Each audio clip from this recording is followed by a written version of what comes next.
I'll Wait for You. First song that I've put out since my last album. Put this one out independently, did everything on my own. It was a really cool experience. It felt really good and kind of freeing. And I wrote this one with the guitar player in my old band, Beach Avenue. His name's Nick Abraham. And I remember when this song came about, it was very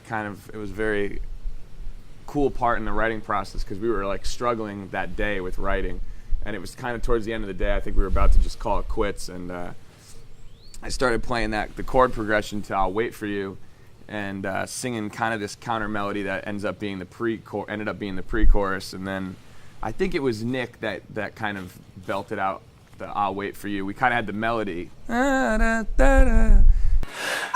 wait for you.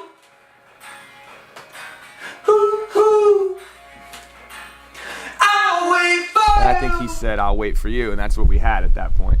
And we left because it took us all day to only get that.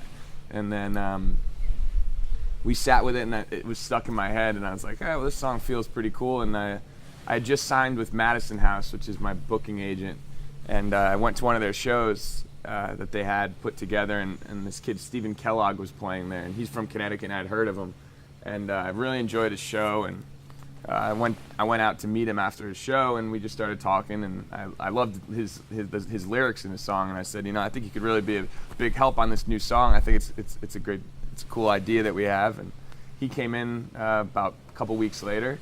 We had the track. No, we didn't have the track. We just still had that guitar part and the melody, and the three of us sat down and wrote it pretty quickly.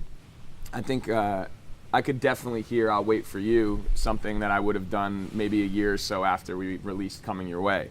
I thought Nick did an awesome job with the production of it. He came up with the mandolin part that is used in the intro, which I think is like another hook. It's very catchy, and it goes on, plays every chorus in the intro.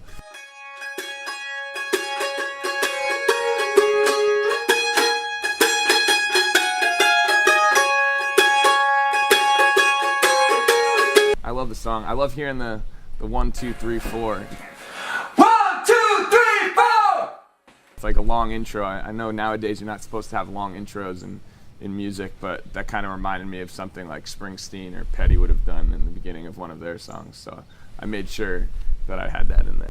The recording process for "I'll Wait for You" was very fun and quick and painless. We sometimes you could do a take 1,000 times, but this song, it felt like it was just meant to be that way. We used all real instruments. It was easy.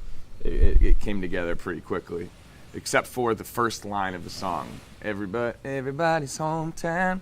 Everybody's body. I can't. Everybody's. Yeah, do buddy. Right. Everybody's hometown. Alright, try that. Everybody's home.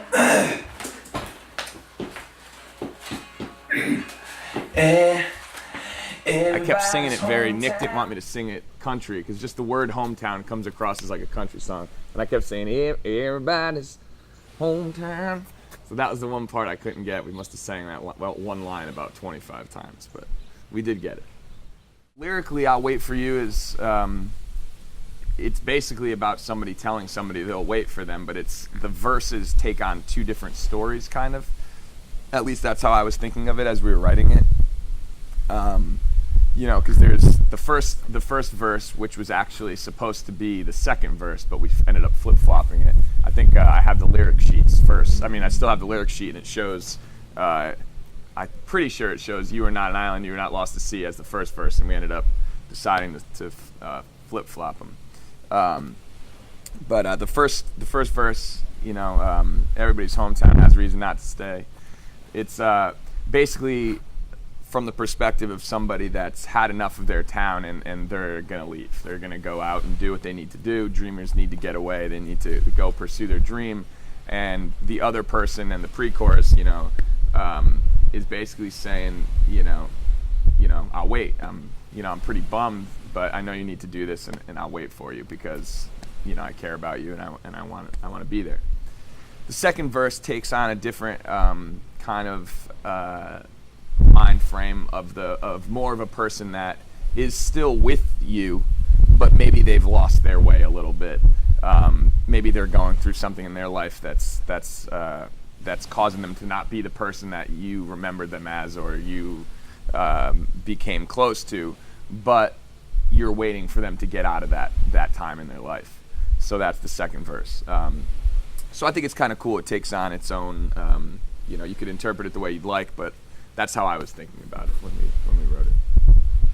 I think my favorite part of I'll Wait For You is, one, I think the song grows on you. I think after you hear it a few times, you keep wanting to hear it, which is, I guess, the point of writing a song, but that's what I feel like. I feel like it grows on you, and I think my favorite part of the song is at the end when the harmonica comes in for the last like 2 bars of the song.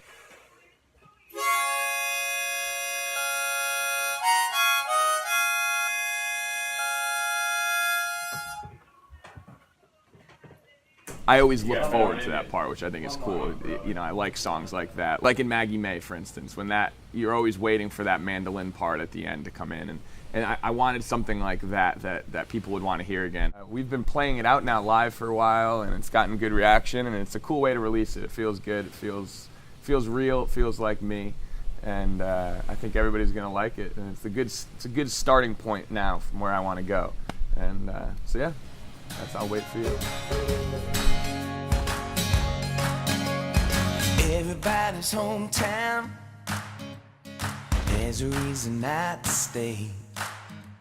Beat your spirit right down, dreamers need to get away.